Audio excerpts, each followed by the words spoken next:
नमस्कार मंडळी, मी ज्योती रेसिपीज मराठीमध्ये तुम्हा सर्वांचं मनापासून खूप खूप स्वागत आहे।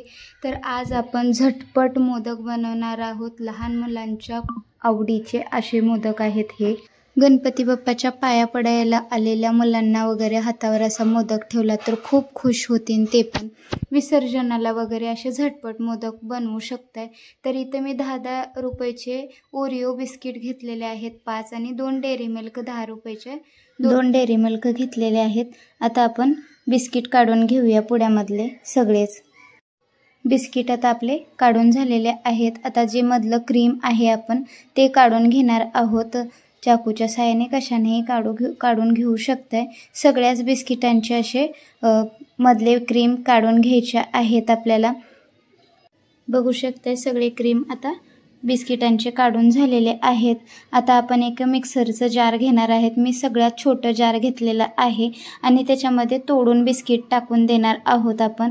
काही टिप्स आहे त्याच्यामध्ये, साधी सोपी रेसिपी आहे। तर याच्यामध्ये तोडून टाकून द्यायचे आहेत बिस्किट सगळे आणि पल्स मोडला बंद चालू करत मिक्सर आपण हे बारीक असं रवाळ टेक्स्चरमध्ये वाटून घेणार आहोत। सर्वात अगोदर बघू शकताय रवाळ टेक्स्चरमध्ये मी वाटून घेतलेला आहे सर्वात अगोदर। आता आपण याच्यामध्ये गोडीसाठी म्हणून डेअरी मिल्क जे घेतलेली होती ते घालून घ्यायचे आहेत आणि नंतर आपल्याला एकदम बारीक स्मूथ अशी बारीक पेस्ट करून घ्यायची आहे याची, किंवा बारीक वाटून घ्यायचं आहे। आता याच्यामध्ये डेअरी मिल्क घालणार आहे, म्हणजे डेअरी मिल्क घातल्याने चॉकलेट फ्लेवर येतो आणि मोदक सगळ्यांनाच खूप आवडतात। तर बघू शकताय इथं मी डेअरी मिल्क घालत आहे। एक सेकंदावर मिक्सर असं बंद चालू करत आपल्याला बारीक असं वाटून घ्यायचं आहे। दोन्ही पण डेअरी मिल्क मी एकत्रच घालत आहे। याच्याने मस्त असा फ्लेवर येतो मोदकाला, चॉकलेट फ्लेवर येतो म्हणू शकताय। तर आता पल्स मोडला आपण फिरवून घेणार आहोत। एकदम बारीक पेस्ट करून घ्यायची आहे याची। तर बघू शकताय मस्त असं इथं बारीक असं वाटून झालेलं आहे आपलं। आता एका प्लेटीमध्ये काढून घेऊया।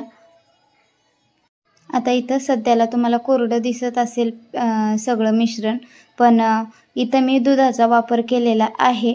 तर आता इथं दूध किंवा तुम्ही पाणीसुद्धा वापरू शकताय, पण शक्यतो दुधाचाच वापर करा असं सांगते मी। तर इथं मी अर्धी वाटी दूध घेतलेलं आहे। मला अर्धी वाटी काय दूध लागलेलं नाही, पण मी अर्धी वाटी घेतलं होतं सुरुवातीला।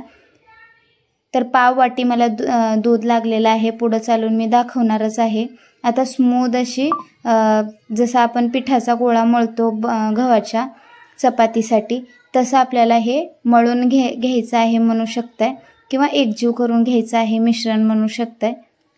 सुरुवातीला थोडंच दूध घालून घ्या। मिश्रणाचा अंदाज घेत आपण दूध घालून घ्यायचं आहे आपल्याला। आपण दूध कितीही मोजून घेतलं तरी अंदाजानं आपण थोडंच घालायचं आहे याच्यामध्ये। तर बघू शकताय मस्त असा गोळा आता मळून झालेला आहे। 1-2 मिनिटं याची मी मालिश केलेली आहे, म्हणजे मस्त असं स्मूथ गोळा तयार होतो। तर बघू शकताय पाव वाटी मला इथं दूध लागलेलं आहे या मिश्रणासाठी। परफेक्ट प्रमाण आहे, प्रमाण लक्षात ठेवा। 5 मी 10 रुपयाचे ओरिओ बिस्किटचे पुडे घेतले होते आणि आता इथं 2 डेअरी मिल्क घेतलेले आहे आणि पाव वाटी दूध लागलेलं आहे। आता मोदकाच्या साच्यामध्ये व्हिडिओ दाखवल्याप्रमाणे भरून घ्यायचं आहे मिश्रण आणि मस्त असे मोदक आता आपले तयार करायचे आहेत आपल्याला। बघू शकताय व्हिडिओ दाखवल्याप्रमाणे तिन्ही साच्यामध्ये भरून घ्यायचं आहे आणि मोदकाचा असा फोल्ड करून घ्यायचा आहे आणि जे खालची बाजू आहे ते प्रेस करून घ्यायची आहे। बघू शकताय जे बाजूनं पण आलेलं आहे ते काढून टाकायचं आहे। खालच्या बाजूनं जास्त प्रेस करायचं आहे, म्हणजे मस्त असा मोदकाला आकार येतो। तर आता इथं बघू शकताय मस्त असा मोदक आपला रेडी झालेला आहे। बघू शकताय अप्रतिम दिसतो, चवीला सुद्धा भन्नाट लागतो। बघू शकताय मस्त असा आकार आलेला आहे मोदकाला। अशाच पद्धतीने सगळेच मोदक आपल्याला रेडी करून घ्यायचे आहेत म्हणू शकताय। गणपती विसर्जनाला वगैरे असे झटपट मोदक बनवू शकताय तुम्ही। व्हिडिओ जरी आवडला असेल तर लाईक करा, नवीन असाल चॅनलवर तर प्लीज सबस्क्राईब करा, बेल आयकॉनला क्लिक करा, म्हणजे माझे नवनवीन व्हिडिओ तुमच्यापर्यंत लवकरात लवकर पोचतील. आणि कमेंट करायला विसरू नका. व्हिडिओ कसा वाटला कमेंट्स बॉक्समध्ये सांगा. तर परत भेटू अशा एका नवीन रेसिपीसोबत. तोपर्यंत धन्यवाद.